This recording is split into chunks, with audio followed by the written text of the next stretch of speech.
प्रिय विद्यार्थियों, मैं डॉक्टर सुखवीर सिंह आज मध्यकालीन यूरोप की एक बहुत बड़ी व्यवस्था सामंतवाद पर विशेष चर्चा करूंगा। सामंतवाद मध्यकालीन यूरोप की ऐसी व्यवस्था थी जिसने यूरोप को 8वीं शताब्दी में इसके उदय से और लगभग 13वीं शताब्दी तक एक व्यवस्था में बांध कर रखा।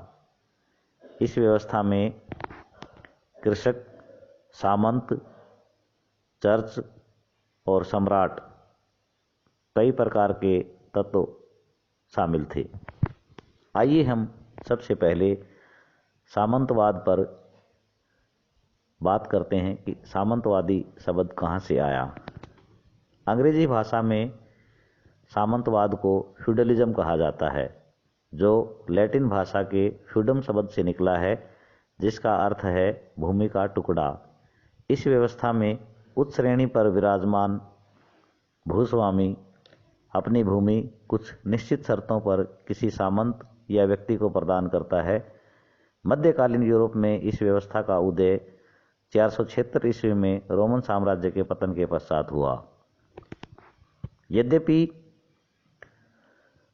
फ्रैंक शासक शार्लेमेन ने, जिसने 768 ईस्वी से 814 ईस्वी तक शासन किया और 800 ईस्वी से 814 ईस्वी तक रोमन सम्राट के रूप में भी कार्य किया, उसने पश्चिमी और मध्य यूरोप को संयुक्त करने का प्रयास किया, परंतु शार्लेमेन की मृत्यु के पश्चात यूरोप में केंद्रीय सत्ता पूरी तरह से समाप्त हो गई और यूरोप में अव्यवस्था और अराजकता का युग शुरू हो गया। इन परिस्थितियों में मध्यकालीन यूरोप में जिस व्यवस्था का उदय हुआ, उस व्यवस्था को सामंतवाद कहा जाता है। सामंतवाद की कुछ प्रमुख परिभाषाओं पर बात करना आवश्यक है। आइए हम सामंतवाद की परिभाषाओं पर विचार करते हैं। सामंतवाद को परिभाषित करना आसान नहीं है। विभिन्न इतिहासकारों ने सामंतवाद की विभिन्न परिभाषाएं दी हैं।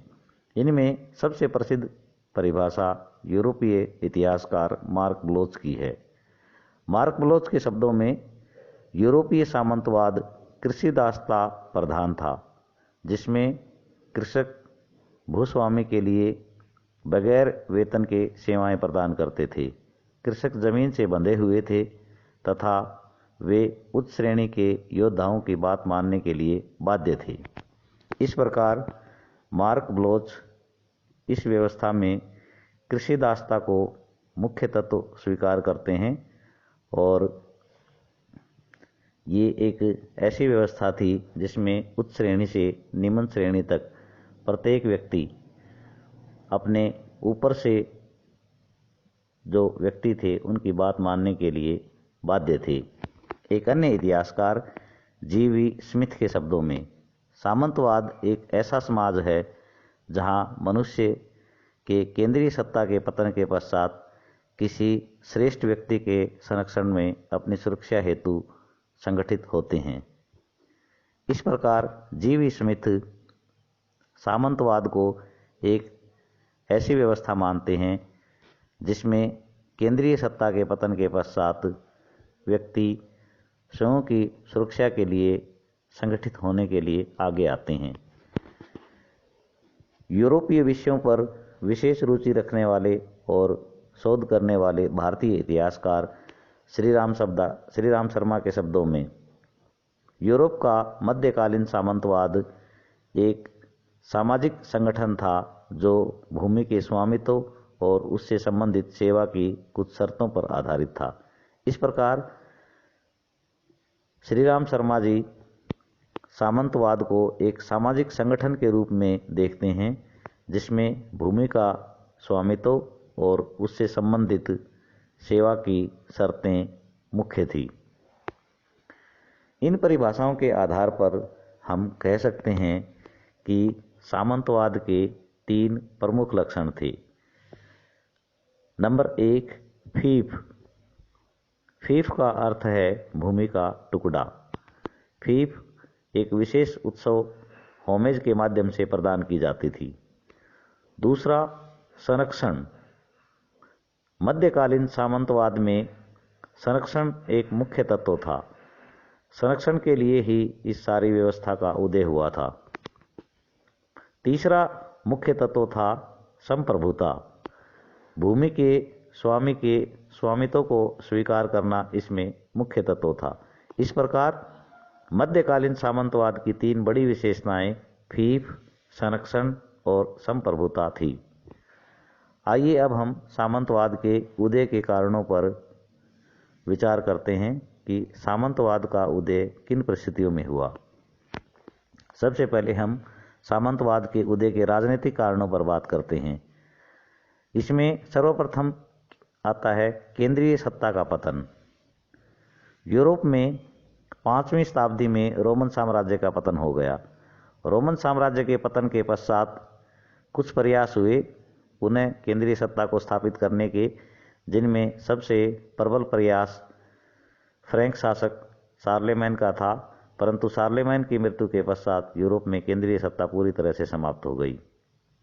ऐसी स्थिति में अब एक नई व्यवस्था का उदय होना निश्चित था और यह व्यवस्था समय की आवश्यकता के कारण उत्पन्न हुई। नेक्स्ट पॉइंट, अराजकता एवं अव्यवस्था। रोमन साम्राज्य के पतन के पश्चात यूरोप में कबीलों के आक्रमणों के कारण अराजकता और अव्यवस्था फैल गई थी और ऐसी स्थिति में सामंतवाद का उदय हुआ। नेक्स्ट पॉइंट, न्याय शासन की आवश्यकता। यूरोप में फैली हुई अराजकता और अव्यवस्था की स्थिति के कारण न्याय प्रबंध की आवश्यकता थी और इस व्यवस्था को स्थापित करने के लिए सामंतवाद का उदय हुआ, क्योंकि न्याय के बिना सामाजिक संगठन का आगे चला पाना मुश्किल था। नेक्स्ट पॉइंट, सैन्य आवश्यकताएं। यूरोप में अब अराजकता एवं अशांति फैली हुई थी। ऐसी स्थिति में सैन्य प्रबंध का किया जाना आवश्यक था ताकि इस अराजकता और अशांति को समाप्त किया जा सके और एक व्यवस्था की स्थापना की जा सके। इस प्रकार सैन्य आवश्यकताओं के कारण भी सामंतवाद का उदय हुआ। नेक्स्ट पॉइंट, जर्मन कबीलों द्वारा भूमि का विभाजन। जर्मन काफ़ी बड़ा क्षेत्र था मध्य यूरोप में और इसमें गोथ, वांडाल और फ्रैंक कबीलों के मध्य एक प्रथा प्रचलित थी, जिसमें ये कबीले भूमि का विभाजन कर देते थे अपने विश्वस्त लोगों के मध्य, और धीरे धीरे इन कबीलों ने इटली, फ्रांस, स्पेन और बेल्जियम में अपने विश्वस्त लोगों के मध्य भूमि का विभाजन कर दिया और यही व्यवस्था आगे चलकर सामंतवाद का रूप धारण कर गई। सामाजिक कारण। कुछ सामाजिक प्रथाएं भी यूरोप में प्रचलित थी जिनके कारण सामंतवाद का उदय हुआ। इनमें सबसे पहले है पेट्रोसिनियम प्रथा। पेट्रोसिनियम प्रथा संरक्षण पर आधारित थी और यह सामंतवाद का प्राचीन रूप धारण किए हुए थी। इस प्रथा ने भी सामंतवाद के उदय में सहायता प्रदान की। प्रिकेरियम प्रथा। प्रिकेरियम प्रथा एक ऐसी प्रथा थी जिसमें भूस्वामी भूमि के टुकड़ों को आगे अपने लोगों में प्रदान कर देता था और इस प्रथा ने भी सामंतवाद के उदय में सहायता प्रदान की। नेक्स्ट है कमेंडेंसन प्रथा। रोमन समाज एवं यूरोपीय गॉल क्षेत्र के सेल्टों के मध्य यह प्रथा प्राचीन यूरोप में भी प्रचलित थी, जिसके अनुसार कबीलों का नेता अपने अनुयायियों से घिरा रहता था और ये अनुयायी उसके नेतृत्व में युद्ध करने के लिए तैयार रहते थे। इस कमेंडेंसन प्रथा ने भी सामंतवाद के उदय में सहायता प्रदान की। इस प्रकार यूरोपीय सामाजिक जीवन में प्रिकेरियम, पेट्रोसिनियम और कमेंडेंसन की जो प्रथाएं थी, ये एक किस्म से सामंतवाद का मूल स्वरूप धारण किए हुए थी और इन्होंने सामंतवाद के विकास में सहायता प्रदान की। इसके पश्चात कुछ धार्मिक कारण भी थे जिन्होंने सामंतवाद को अपना समर्थन प्रदान किया और इसमें मुख्य था चर्च को सुरक्षा की आवश्यकता थी और ऐसी स्थिति में चर्च ने भी इस व्यवस्था को अपना समर्थन प्रदान किया। आर्थिक कारण, जीवन को सुरक्षित करने के लिए और जीवन यापन को सुनिश्चित करने के लिए भी सामंतवाद का उदय हुआ। इस प्रकार प्रत्येक व्यक्ति का जीवन और उसका जीवन यापन किसी न किसी प्रकार से सुनिश्चित किया जाना आवश्यक था और इस आवश्यकता ने सामंतवाद को जन्म दिया। अब हम सामंतवाद की विशेषताओं पर चर्चा करेंगे। प्रिय विद्यार्थियों, सामंतवाद की जो मुख्य विशेषताएं हैं वे इस प्रकार हैं। Number 1, homage. होमेज एक ऐसा उत्सव होता था जिसमें राजा या सम्राट अपने सामंतों के मध्य भूमि का विभाजन करता था और इस अवसर को होमेज कहा जाता था। इस उत्सव के अवसर पर राजा या सम्राट सामंतों के मध्य भूमि का विभाजन करता था। नेक्स्ट है रिलीफ। रिलीफ वह धन होता था जो सामंत अपने से बड़े सामंत को या सम्राट को जिस समय भूमि प्रदान करता था उस समय वह उपहार के रूप में रिलीफ प्रदान करता था। इसके पश्चात एक अन्य प्रथा थी शिवलरी। शिवलरी मुख्यतः घुड़सवार सेना से संबंधित प्रथा थी और यह घुड़सवार योद्धा से संबंधित प्रथा थी। इस प्रथा ने भी यह सामंतवाद की एक मुख्य विशेषता थी और क्योंकि पूरा सामंतवादी स्ट्रक्चर सैन्य आवश्यकताओं पर निर्भर था, इसलिए शिवलरी या घुड़सवारी सामंतवाद की एक मुख्य विशेषता थी। नेक्स्ट है फीफ। फीफ का अर्थ है भूमि का टुकड़ा और पूरे सामंतवादी व्यवस्था फीफ पर आधारित थी। मेनोर। मेनोर एक ऐसी व्यवस्था थी जो सामंतवादी संरचना की एक मुख्य व्यवस्था थी। मेनोर में 4 या 5 ग्राम सम्मिलित होते थे और मेनोर का केंद्र सामंत या लॉर्ड की गढ़ी होती थी जो ऊंचाई वाले स्थान पर स्थित होती थी। मेनोर में कृषि भूमि जो होती थी उसके ऊपर कृषि करने के लिए काफ़ी संख्या में कृषक रखे जाते थे और सामंत इसका केंद्र होता था। सामंत की गढ़ी से ही पूरी व्यवस्था चलती थी। इसके पश्चात प्रत्येक मेनोर में एक चर्च होता था और चर्च और सामंत के मध्य एक विशेष संबंध होता था। इसके अलावा सामंतवाद की एक अन्य मुख्य विशेषता राजा या सम्राट होता था। राजा की खुद की सेना नहीं होती थी और वह सामंतों को जो भूमि प्रदान करता था उसके बदले वह सामंतों से सैन्य मदद भी लेता था। इस प्रकार ये सामंतवाद की कुछ प्रमुख विशेषताएं थी। आइए अब हम सामंतवाद की कुछ प्रमुख गुणों पर बात करते हैं। नंबर 1, राजा पर नियंत्रण।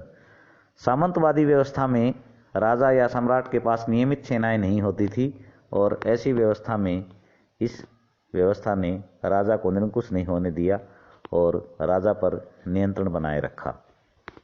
नेक्स्ट पॉइंट, शांति एवं व्यवस्था की स्थापना। सामंतवादी व्यवस्था ने ऐसे समय में जब यूरोप में पूरी तरह से अराजकता और अव्यवस्था का दौर था, ऐसी स्थिति में शांति और व्यवस्था की स्थापना की और इस प्रकार यूरोप में यह व्यवस्था लगभग 1000 वर्षों तक अपना अस्तित्व बनाए रही और इसने यूरोप में शांति और व्यवस्था की स्थापना की। नेक्स्ट पॉइंट, न्याय प्रबंध की स्थापना। यूरोप में रोमन साम्राज्य के पतन के पश्चात न्याय प्रबंध की स्थापना के लिए एक ऐसी व्यवस्था की आवश्यकता थी जो यूरोप में न्याय प्रदान कर सके और ऐसी स्थिति में सामंतवाद ने लोगों को न्याय प्रदान किया और समय के साथ यह व्यवस्था विकसित होती चली गई। नेक्स्ट पॉइंट, अधिकार एवं कर्तव्यों का विभाजन। सामंतवाद जैसे जैसे एक पूरी व्यवस्था के रूप में स्थापित हो गया, इसने प्रत्येक व्यक्ति के अधिकार और कर्तव्यों का विभाजन निश्चित कर दिया और सामंतवाद में उच्च श्रेणी से लेकर निम्न व्यक्ति तक प्रत्येक व्यक्ति के अधिकार एवं कर्तव्य निश्चित कर दिए गए थे। नेक्स्ट पॉइंट, सैन्य एवं शौर्यता का महत्व। सामंतवादी व्यवस्था मुख्यतः एक ऐसी व्यवस्था थी जिसका आधार सैन्य एवं शौर्यता का तत्व था और इसमें घुड़सवार सैनिकों का विशेष महत्व था और इसमें नाइट जो वीर सैनिक कहलाते थे वे युद्धों में मुख्य रूप से भाग लेते थे और वे सामंतवादी व्यवस्था का मुख्य तत्व थे। इस प्रकार सामंतवादी व्यवस्था पूरी तरह से सुरक्षा के लिए इस तत्व पर आधारित थी। नेक्स्ट पॉइंट, आर्थिक उन्नति। सामंतवाद ने यूरोप में लंबे समय तक एक ऐसी व्यवस्था की स्थापना की जिसने आर्थिक उन्नति को भी आधार प्रदान किया और समय के साथ सामंतवाद ने यूरोप में आर्थिक विकास को मजबूत किया। नेक्स्ट पॉइंट, कला एवं साहित्य का विकास।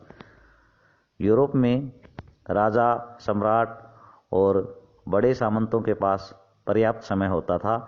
वे किसी प्रकार का कोई विशेष कार्य नहीं करते थे, सिर्फ युद्धों के समय उनको सैन्य अभियानों में जाना पड़ता था। ऐसी स्थिति में उनके पास क्योंकि पर्याप्त धन होता था और बड़े बड़े दरबारों की स्थापना की थी और उन्होंने कला और साहित्य का भी संरक्षण प्रदान किया और इस प्रकार कला और साहित्य के विकास में सामंतों ने योगदान दिया।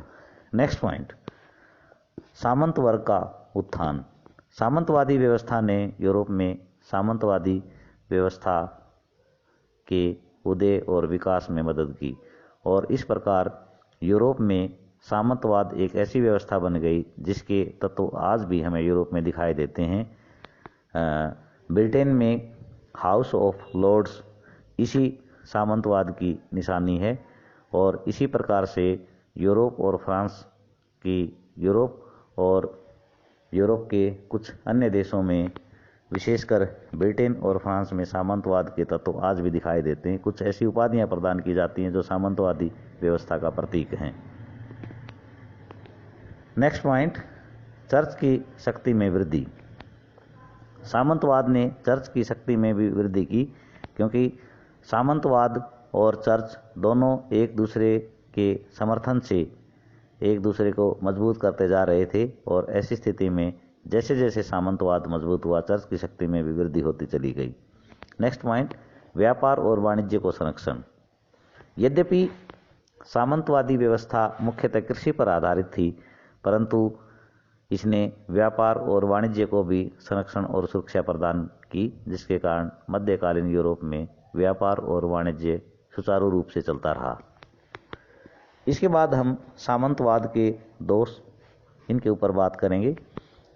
नंबर 1, केंद्रीय सत्ता का क्षरण। सामंतवादी व्यवस्था के विकास के साथ साथ केंद्रीय सत्ता पूरी तरह से समाप्त होती चली गई और केंद्रीय सत्ता का क्षरण हो गया। इस प्रकार सामंतवादी व्यवस्था ने यूरोप से केंद्रीय सत्ता को समाप्त कर दिया। नेक्स्ट पॉइंट, राष्ट्रीय एकता का पतन। सामंतवादी व्यवस्था पूरे यूरोप में फैल गई और इसने राष्ट्रीय एकता के तत्वों को पूरी तरह से समाप्त कर दिया। विभिन्न राष्ट्रों ने अपनी पहचान खो दी और सामंतवाद ही यूरोप की पहचान बन गया। नेक्स्ट पॉइंट, दोषपूर्ण न्याय प्रणाली। सामंतवादी व्यवस्था में जिस न्याय प्रणाली की स्थापना की गई थी वो पूरी तरह से दोषपूर्ण थी और यह शक्तिशाली व्यक्तियों का और प्रभुत्वशाली व्यक्तियों का ही साथ देती थी। नेक्स्ट पॉइंट, सैन्य संगठन में दोष। मध्यकालीन यूरोप में सामंतवादी व्यवस्था में सैन्य संगठन में कई प्रकार के दोष मौजूद थे। सामंतों की सेना में आपस में कोई सामंजस्य नहीं होता था और जब बड़े युद्ध अभियानों में सामंतों की सेनाएं भाग लेती थी तो आपसी सामंजस्य के कारण कई प्रकार की समस्याएं आती थी। नेक्स्ट पॉइंट, सामंतों के आपसी झगड़े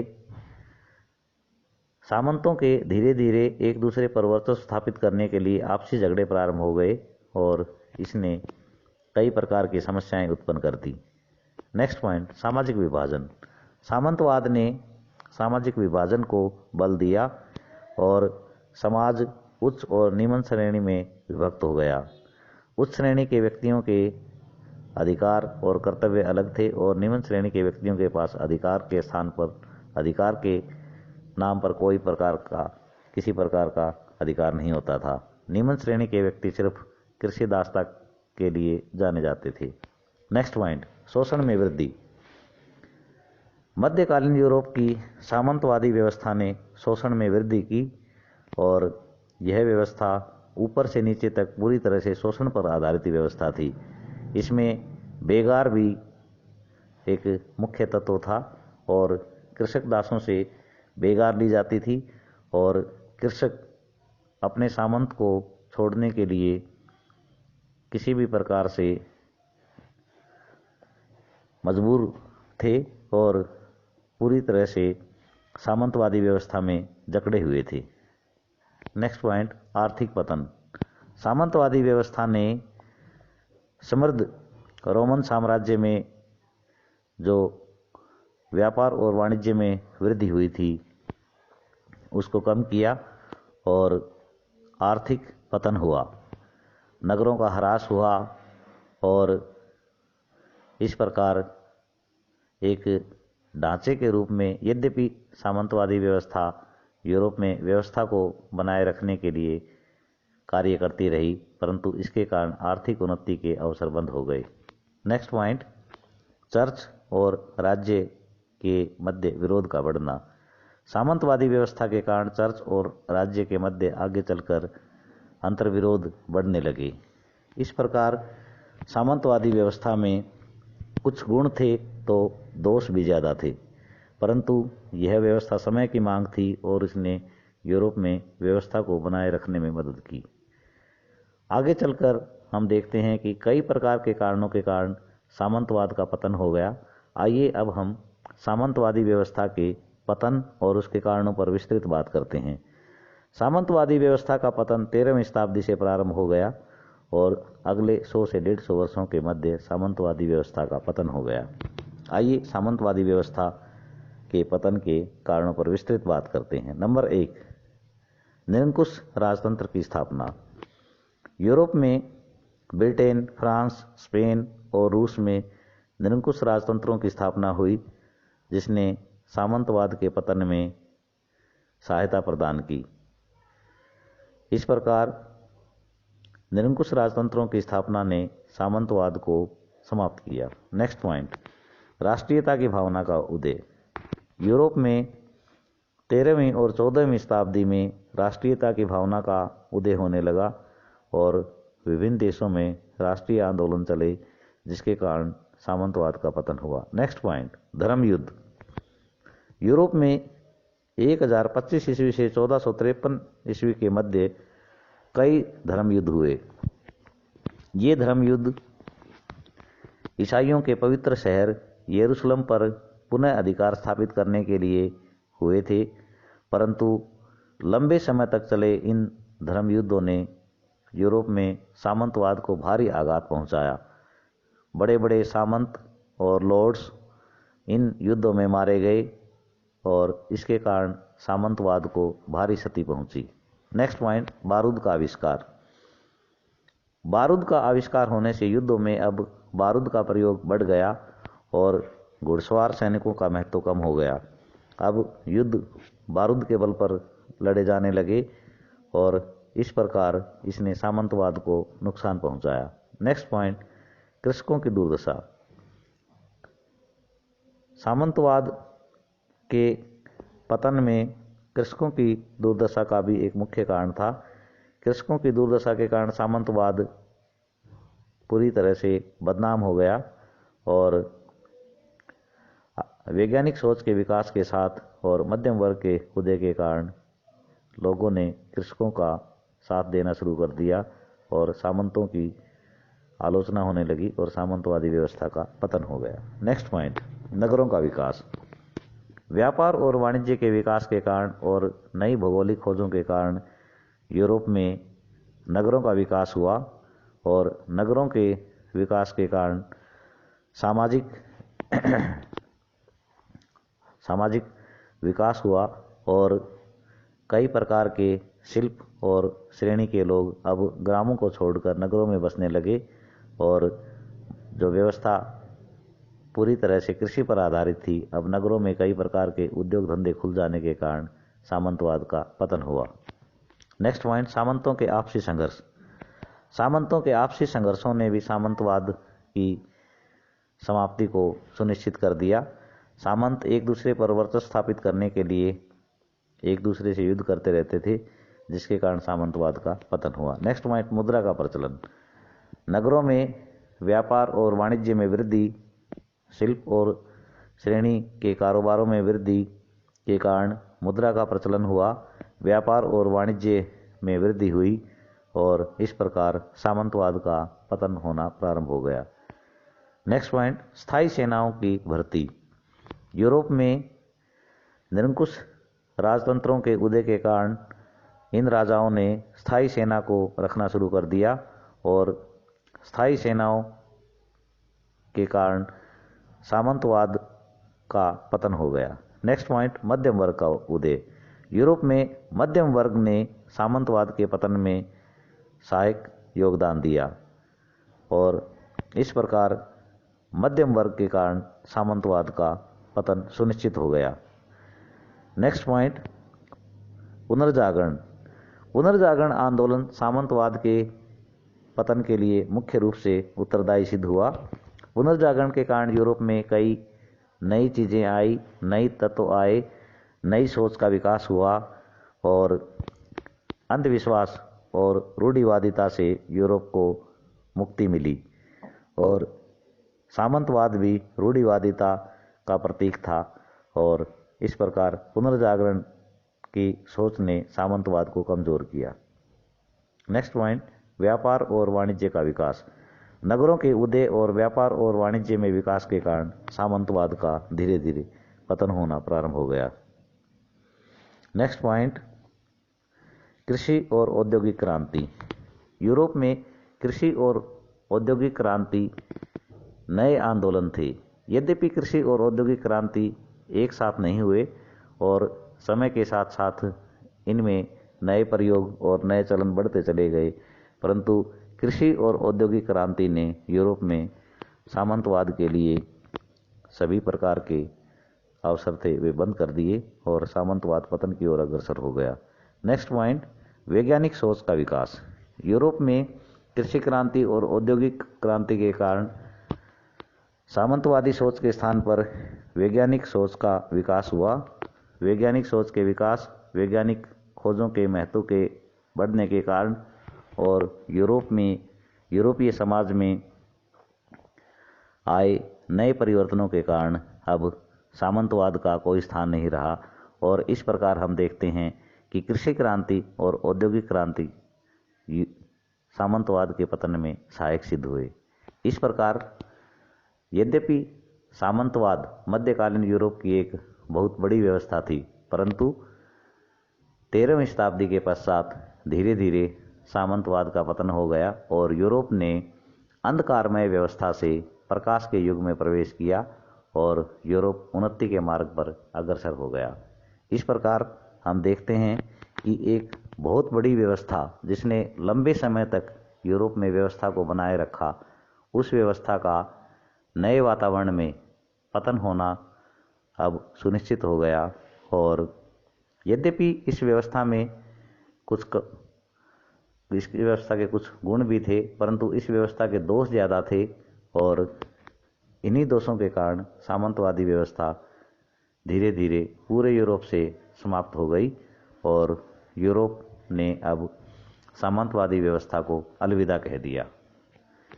इस प्रकार अब यह निष्कर्ष के रूप में हम कह सकते हैं कि जो व्यवस्था रोमन साम्राज्य के पतन के पश्चात यूरोप में प्रारंभ हुई और जिसने लंबे समय तक अपना अस्तित्व बनाए रखा, वह व्यवस्था एक नए युग की शुरुआत के साथ ही समाप्त हो गई और इस व्यवस्था ने अपना महत्व खो दिया, क्योंकि यूरोप में अब निरंकुश राजतंत्रों का विकास हो गया था और अब सामंतवाद की किसी भी प्रकार की कोई आवश्यकता नहीं रह गई थी। धन्यवाद।